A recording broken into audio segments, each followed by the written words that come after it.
Title in front of everyone. My girlfriend laughed and said, "Don't you get it? You're not my first choice. You're just the reliable option." I replied calmly, "You're right."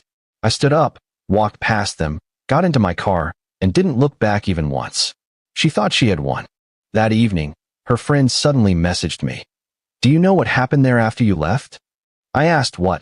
"My name is Alex, and I'm a 29-year-old freelance video editor working primarily with corporate clients and small production companies.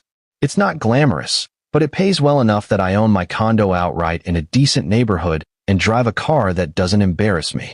I've always been the kind of guy who keeps his head down, does good work, and doesn't ask for much drama in return. That philosophy served me well professionally. In my personal life, not so much. I'd been dating Caitlin for 2 years. We met through mutual friends at a rooftop party in downtown Chicago back in the summer of 2022. She was a marketing coordinator at a tech startup, bubbly and charismatic in a way that drew people to her like moths to a flame. I'm more reserved, the type who observes from the corner with a beer, so when she approached me that night, I was genuinely surprised. "You look like you're plotting an escape route," she'd said, grinning. "Always have one planned," I replied.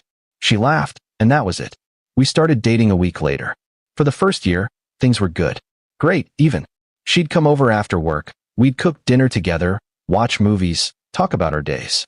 I met her parents at Thanksgiving. She met mine at Christmas. We talked about moving in together, maybe getting a dog. Normal relationship stuff. But somewhere around month 15, I started noticing changes. She became distant, constantly on her phone, making plans that somehow never included me.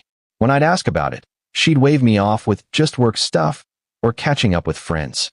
She started making comments about my career, little digs disguised as jokes. "Must be nice to work in your pajamas all day," she'd say, laughing. Or, "Don't you ever want to do something more?" I don't know, impressive?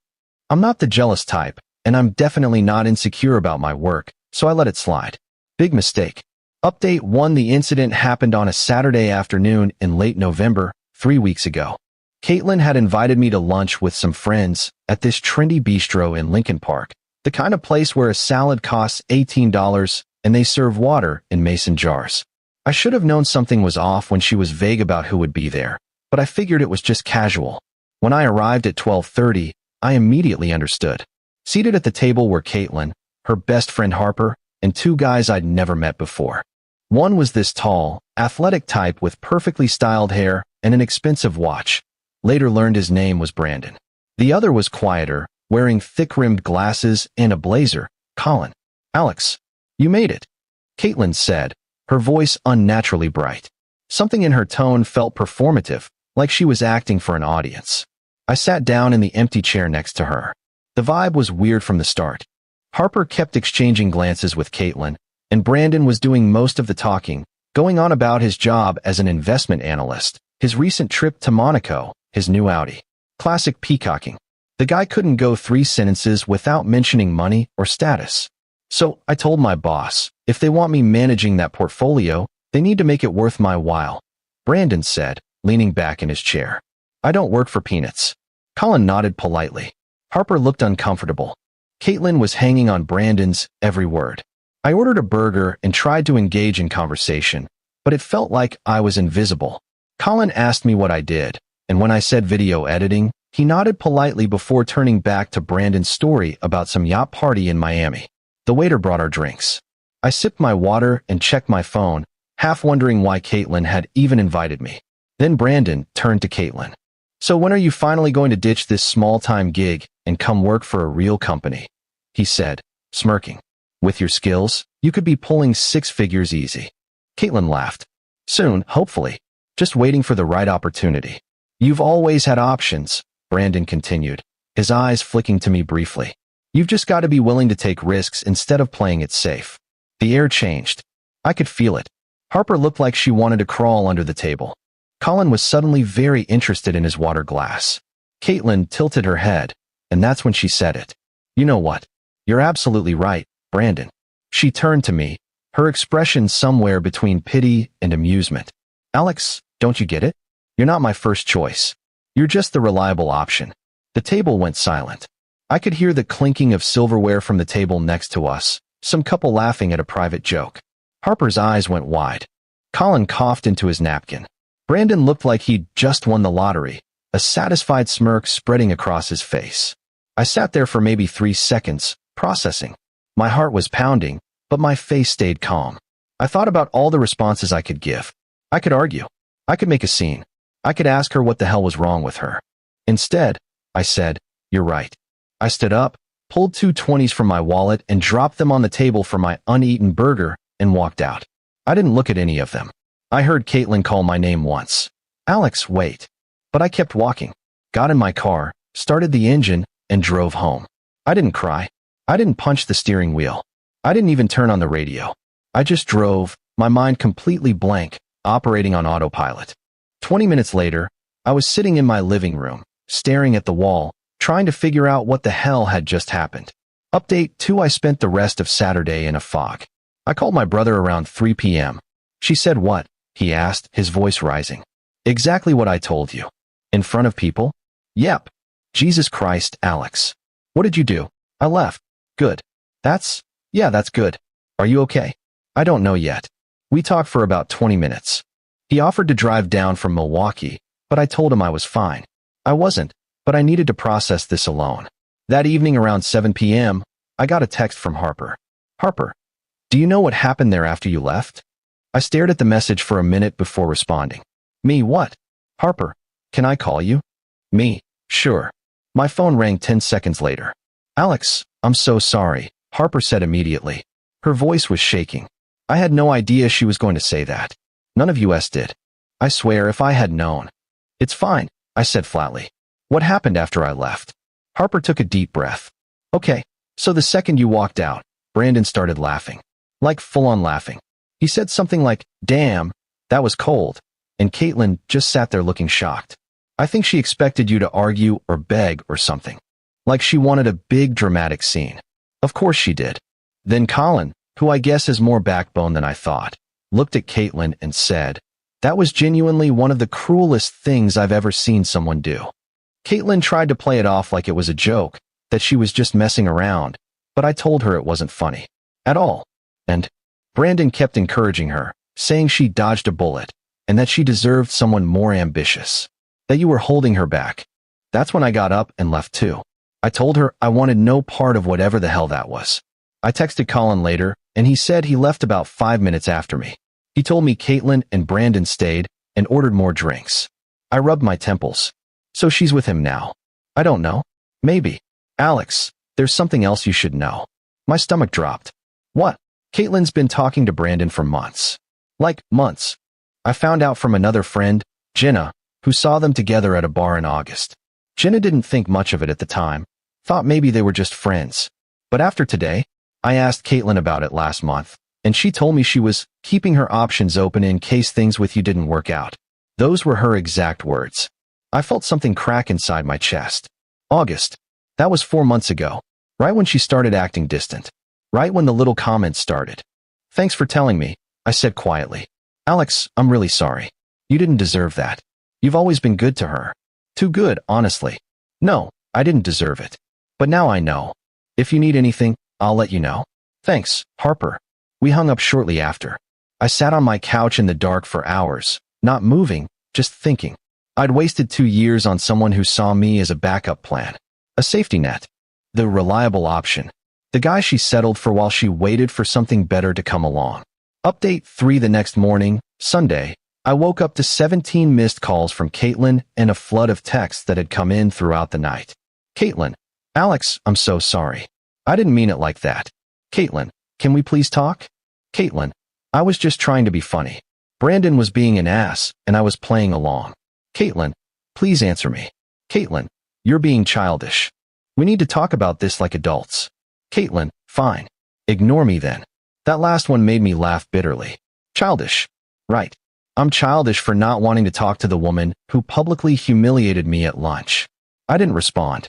Instead, I spent the day going through our relationship in my head, identifying all the red flags I'd ignored. The times she'd cancel plans last minute to go out with work people. The way she'd compare me to her friends' boyfriends. The constant hints that I should be more ambitious, make more money, dress better, be someone I wasn't. On Monday, I blocked her number. I also started looking through my finances. Caitlin had a key to my place. She had some stuff here, clothes, toiletries, a few books. I didn't want her coming back for them and trying to start a conversation, so I texted Harper and asked if she could act as a go-between. Harper, of course. I'll get her stuff and drop it off with her. Me, I appreciate it. I just don't want to see her. Harper, completely understand. Tuesday morning, Harper texted me again. Harper, Caitlin's losing it. She's been calling me nonstop asking how to reach you. She showed up at my apartment last night crying, saying you won't answer her calls. Me, not my problem anymore. Harper, fair. But I thought you should know, Brandon ghosted her. I actually laughed out loud. Me, when? Harper, Sunday night. She texted him asking to meet up, and he left her on read. She tried calling, and he blocked her. Turns out he has a girlfriend in New York. He was just messing around, showing off. Me, karma's efficient. Harper, she's telling people you broke up with her out of nowhere, and that she's devastated. She's playing the victim. Me, of course she is. Harper, I've been setting the record straight. So has Colin. A lot of our mutual friends are not impressed with her right now. Jenna told everyone about seeing her with Brandon months ago. People are putting the pieces together. Me, I appreciate that. On Wednesday, I got an email from Caitlin. She must have figured out I blocked her number. It was long, rambling, full of apologies and excuses. She claimed she'd been going through something, and that Brandon had been manipulating her. She said she loved me and wanted to fix things. She said she'd made a terrible mistake and that she'd do anything to make it right. The subject line was, "Please read this." I deleted it without finishing. There was nothing she could say that would change what happened. She'd shown me exactly who she was, and I wasn't interested in giving her a chance to take it back. Thursday, my brother drove down and took me out for dinner. We went to this Mexican place we used to go to in college, got margaritas and enchiladas, and just talked. He told me I looked better than I had in months, that I'd been walking around like a zombie for the past year. Dude, you were miserable, he said. I could see it every time we talked. You just didn't want to admit it. I thought I was doing the right thing, sticking it out. Sometimes the right thing is knowing when to walk away. You did good, man. That conversation helped more than he probably knew. Final update, it's been 3 weeks since that lunch. I've had time to process everything, and honestly, I feel lighter than I have in months. Maybe even years. A few days after I blocked Caitlin, I got a text from Colin asking if I wanted to grab a beer. We met at a sports bar near his place on a Friday night, and he apologized for not speaking up sooner. He said he'd always thought Caitlin was treating me poorly, but didn't feel like it was his place to say anything. You were too good for her anyway, he said, nursing his beer. She's one of those people who's never satisfied. Always chasing the next shiny thing. Always looking for someone better, richer, more exciting. People like that end up alone. I'm starting to realize that. For what it's worth, man, the way you handled that. Walking out with zero drama? That takes serious strength. Most guys would have lost it. I thought about it. But what would that accomplish? Nothing. You made the right call. We've hung out a few times since. He's a good guy. Turns out we have a lot in common. Both into basketball. Both can't stand reality TV except for the really trashy stuff. Both prefer dive bars to fancy clubs. Harper told me last week that Caitlin moved back to her parents' house in the suburbs. Apparently, she quit her job after some kind of meltdown at work, showed up late multiple times, snapped at her boss, just stopped caring. She's figuring things out, which I guess is code for unemployed and living with mom and dad at 28. Brandon never contacted her again. Most of her friend group has distanced themselves from her after word got around about what she did. Harper said people started looking at her differently, realizing that if she could be that cruel to someone she supposedly loved, she could do it to anyone. I haven't heard from Caitlin directly since that email. Part of me wonders if she'll try again, show up at my door or something. But honestly, I don't care. If she does, I won't answer. Some bridges you burn because you have to. Others burn themselves. I've started going to the gym more, picked up a few new clients, and I'm actually enjoying my life for the first time in a year. I've been sleeping better, eating better. I realized how much energy I was spending trying to be enough for someone who'd already decided I wasn't. Last Saturday, I went to a friend's wedding out in the suburbs. At the reception, I ended up sitting next to someone, Lauren, a graphic designer from Milwaukee who knew the groom from college. We started talking during dinner and didn't stop for 3 hours. We talked about everything from indie films to our shared love of terrible reality TV to the best pizza places in Chicago. She was smart, funny, and genuine in a way that felt refreshing after 2 years of Caitlin's constant need for validation. Text me if you want to continue this conversation sometime, she said as I was leaving, handing me her number on a napkin. Old school. I texted her the next day. We're getting coffee this weekend. I don't know where it'll go, and I'm not in a rush to figure it out. What I do know is that I'm done being anyone's backup plan. I'm done settling for someone who sees me as reliable instead of irreplaceable. I'm done with people who need me to be something I'm not just so they can feel better about themselves. Caitlin thought she was trading up when she humiliated me in front of those people. She thought she was choosing the exciting option, the ambitious guy with the Audi and the portfolio and the Monaco stories. Instead, she blew up her own life chasing someone who didn't want her and lost the one person who actually did. I'm not angry anymore. Anger takes energy, and she's not worth it. I'm just done. And honestly, that feels pretty damn good. Edit 1. A few people have asked if I think Caitlin will try to come back again. Honestly, probably. People like her don't handle rejection well, especially when they're the ones who caused it. But it doesn't matter. I'm not the same person who walked into that restaurant 3 weeks ago. Edit 2. To everyone saying I should have confronted her or made a scene, I thought about it. Trust me, I had a whole speech prepared in my head. But the most powerful thing I could do was walk away with my dignity intact. She wanted a reaction. She wanted drama. I didn't give her one. Edit 3. Someone asked what I would say if I saw her again. Nothing. Absolutely nothing. Some people don't deserve closure. They just deserve to be forgotten.